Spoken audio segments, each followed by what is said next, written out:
NBA analyst Ric Bucher in with us today. We talked a little bit about this, but why did Dan Hurley turn down the Lakers job, Slick? Essentially because they didn't offer can't refuse money. There was talk about it being $100 million. They came in with $70 million. Lord Jesus. He's had a 6-year, $48 million offer from UConn sitting on his desk as a result of going after the Lakers job or showing interest in it. That's not probably going to go to at least 60 to 10 per. And ultimately, the authority and the headaches that come with being the Lakers head coach were not worth the difference of essentially $10 million, a couple million per year. Mm-hmm. So that's what it ultimately comes down to. The idea that he was suddenly went, you know what, I just can't pass the chance of winning a third consecutive championship. That's a bunch of malarkey. Look, he wouldn't have entertained going to the Lakers. He wouldn't have flown out to see what it was. I'm told that he got a little taste of the dysfunction of the organization. He realized that, oh, wait a minute, I don't get to put who I want on my staff, sitting on the bench. I have to placate all these other people, and you're going to pay me $70 million where Talk to him, Slick. I can kind of make the same amount of money, and I'm the king of the castle. Like, nah, you know what? Thanks, appreciate the interest, and you just bumped my salary, but you know what? I'll take a pass. So all money isn't good money? Nope. I think we all understand that, right? Well, I mean, once you get to a certain... Shady say all money, good money, huh? Yeah, all money...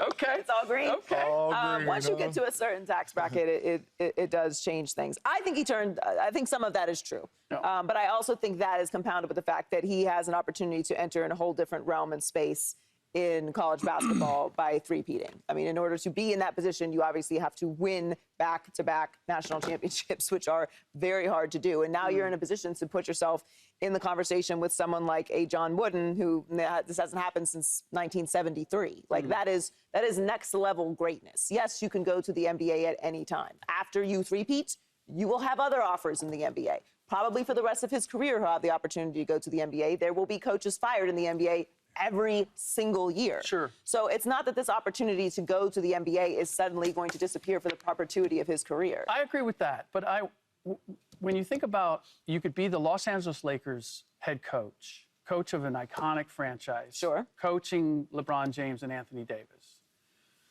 Doesn't that come close to, like, whatever you do at the collegiate level, even something as historic as 3 consecutive championships, I still think it's really close. Yeah. I don't think winning the 3, at least as far as your Q rating and your overall recognition in basketball. You think being the coach of the Lakers is the same as three-peating? Prestige-wise, yes. I think there's a lot of baggage with that job. Listen, I love the Lakers, okay, but no, like an opportunity to win 3 straight national championships. No one's done that since John Wooden in 1973. I get that. Or coaching the Lakers for maybe 3 years. But Bill Self has won 2 championships. And, 2? And 2 is different than 3. And Hurley won back-to-back championships. 2 is different than 3. Yeah, but, and that... 1, 2, 3. I get what y'all saying, but that's when the Lakers were unserious. Because you're going to start thinking about that third one if they playing with your money. Shady has 2 Super Bowl rings right now.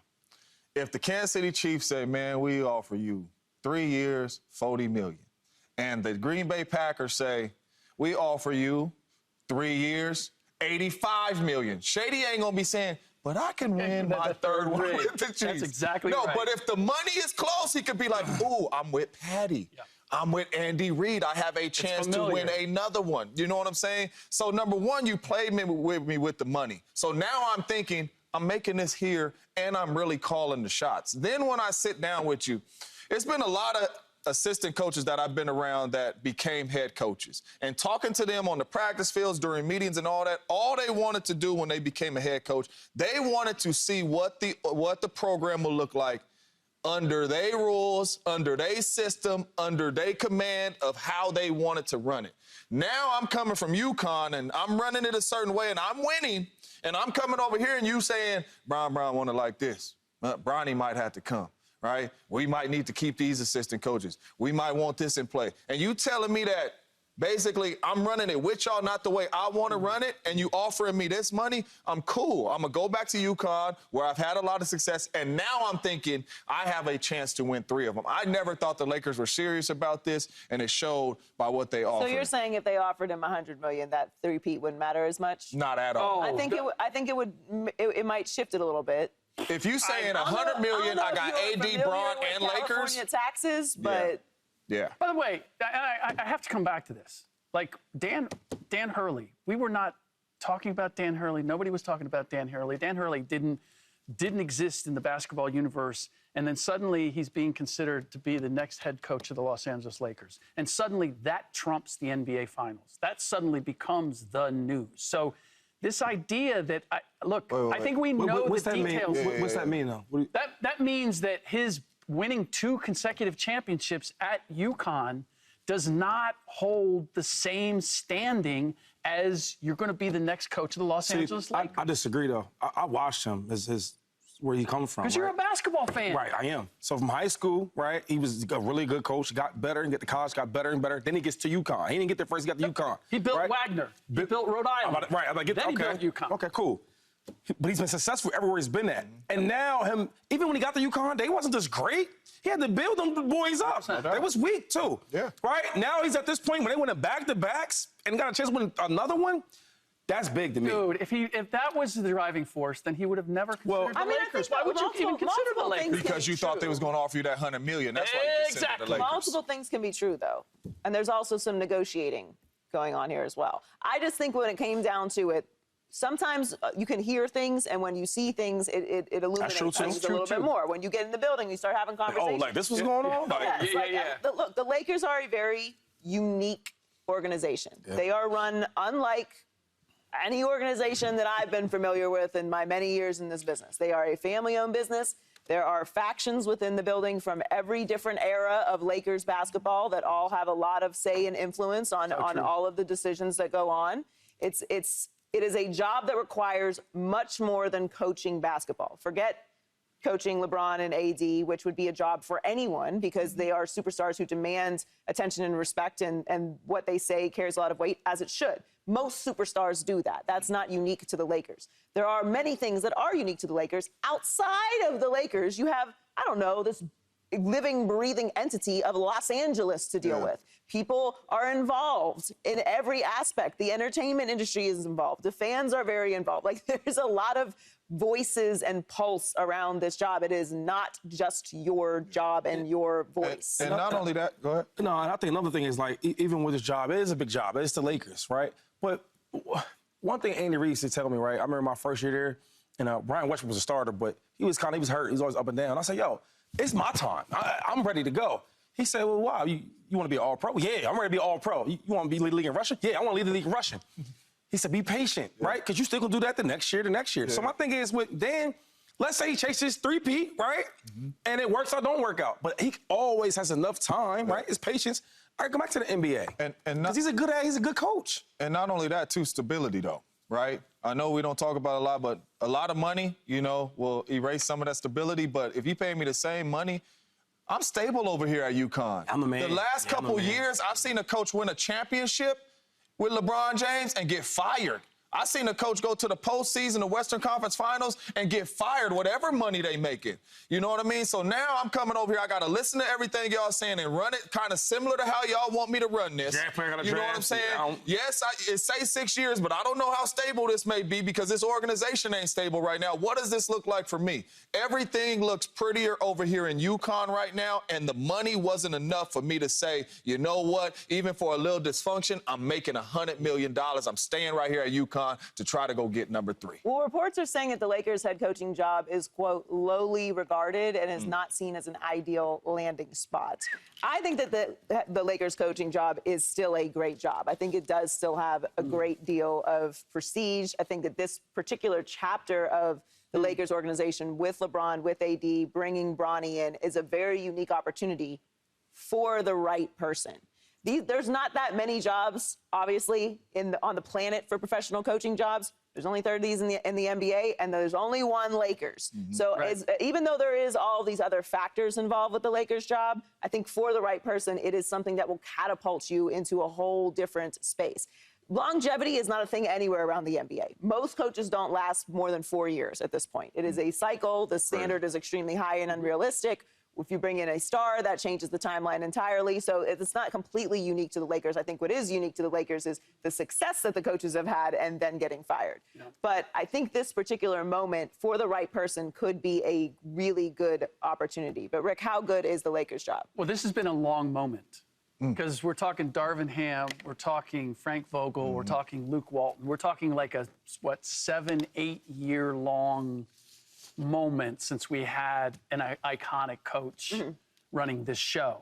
A scout said to me, it's high on prestige, it's bleep in every other way. And I wouldn't go quite that far because you are in LA, so that has the plus and the minus. Sure.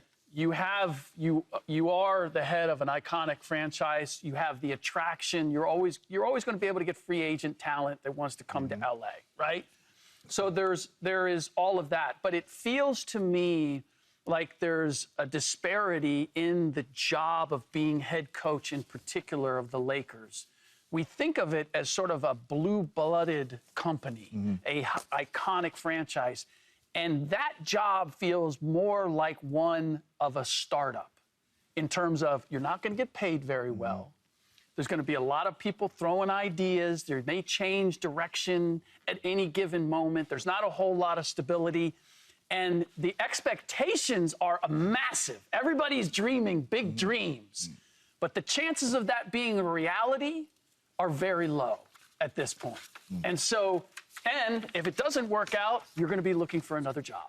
So while we think of it as like this big prestigious thing, and it can be the launching pad in the right circumstances, it hasn't been the right circumstances for 8 years now, which makes it not living up to its name. Well, I think it's the type of person you are, right? Because this job is not for everybody.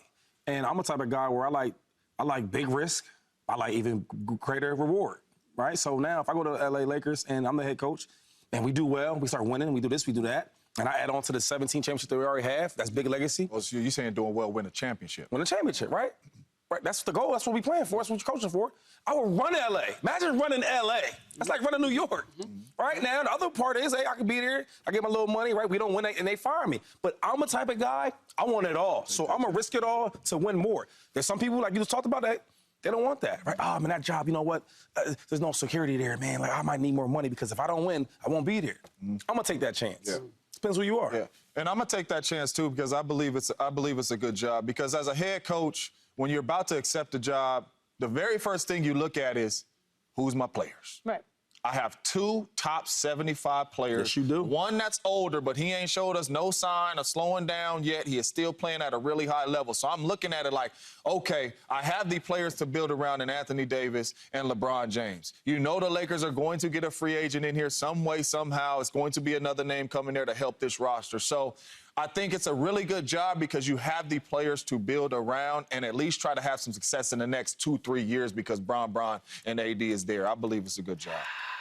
I think you guys, in looking at that, I mean, that sounds good. It looks good on paper. That's what's there, though. Well, I'm looking at the rest of the Western Conference. Okay, so you got AD and LeBron. That wasn't enough to get you past Minnesota, Denver, Dallas. Yeah, but you 2 years ago, they was in the Western Conference. That was 2 years ago. I'm not moving in the right direction. When you're looking at a roster, you could do worse than what the Lakers are starting with. I'm with you. The Western Conference has gotten much better, and it is very competitive. But I think for me, the way that I look at the Lakers right now is this: from the organization standpoint, they need to have realistic, solid expectations. Like, yes, we are trying to compete for a championship, but we are also in a very interesting space and time for our organization, what we have provided them on the roster and what we're doing right now. I know. You are suggesting something that never happens. I'm doing something logical. Okay, we need to have logical expectations. We obviously want to compete for a championship, but we have the logical expectations. And a coach needs to come in and be able to work with the raw material. That sounds so good. What's a great job, though? That ain't happening. What's a great job, you guys would say, right now?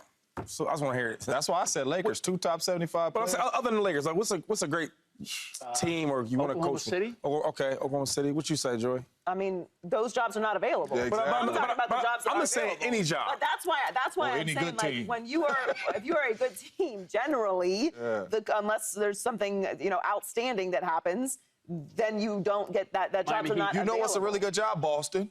But I'm Like, just saying how teams is did that winning. job But not so- available? I mean, I'll put Boston and LA in the same group. Like, they in that legacy part, right? All the championships and all that. But any other, like, OKC, I get it. They got some young stars and all that. But Houston. I don't want to coach in Houston. I don't want to coach in. I said Houston's I a want good to coach in LA, though. Listen, Okay, so if you, that's but hear me out. that's If you beyond- do your best, right? Let's say you win championships in all these places. LA, you said Houston Rockets. Yeah. And who the other one? OKC. Imagine the difference. rolled his eyes. Because like the benefit of it though, right? Like, But I'm just saying, forget the benefits. on, baby. If, LA? if both these teams was in St. Louis, you talking about you want the Rockets over LeBron James and AD to coach? Explain that to me. Because As a head coach, your first time walking into head coach an NBA team, you want the Rockets over Bron and AD and What the are my Lakers? what are my expectations for the Houston Rockets? Nothing. I mean, That's but exactly that is, right. that So my should not- ability that to shouldn't be the overachieve- only I'm not giving reason tickets why- away, man. That shouldn't be the only reason why. Subscribe here to get the latest from Speak, and go watch a few segments from our other shows on FS1.